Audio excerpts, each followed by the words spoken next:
Dutch Bangla bank Bangladesh Ireland ২ ম্যাচের test সিরিজের দ্বিতীয় ম্যাচে ঢাকা টেস্টে প্রথম দিনের খেলা শেষে প্রথম ইনিংসে ৪ উইকেট হারিয়ে ২৯২ রান তুলেছে বাংলাদেশ।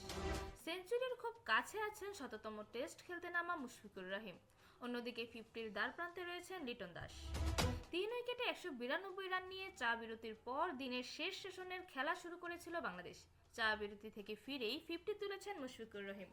দলের ২০২ রানের মাথাতে ১২৮ বলে ৬৩ রান করে থেমেছেন মুমিনুল হক। এরপর লিটন দাসকে সাথে নিয়ে এগিয়েছেন মুশফিক। ধীরস্থির ব্যাটিংয়ে এগিয়েছেন মুশফিক এবং লিটন দাস। সুযোগ বুঝে বের করেছেন বাউন্ডারি। উইকেটের চারপাশে দারুণ সব শটে তুলেছেন রান। 50 ছুঁয়ে সেঞ্চুরির দিকে এগিয়েছেন মুশফিক। অন্যদিকে লিটন ছুটেছেন 50-র দিকে। কার্যকরী ব্যাটিংয়ে দলের রানের চাকা সচল রাখেন মুশফিক এবং লিটন। দিন শেষে ৩০০ রানের খুব কাছে চলে যায় বাংলাদেশ। সাথে সাথে সেঞ্চুরির খুব কাছে চলে যান মুশফিক। লিটন চলে যান 50-র অনেক কাছে। যদিও দিন শেষে দুজনই রয়েছেন অপেক্ষায়। প্রথম দিন শেষে ৯০ ওভারে ৪ উইকেট হারিয়ে ২৯২ রান তুলেছে বাংলাদেশ।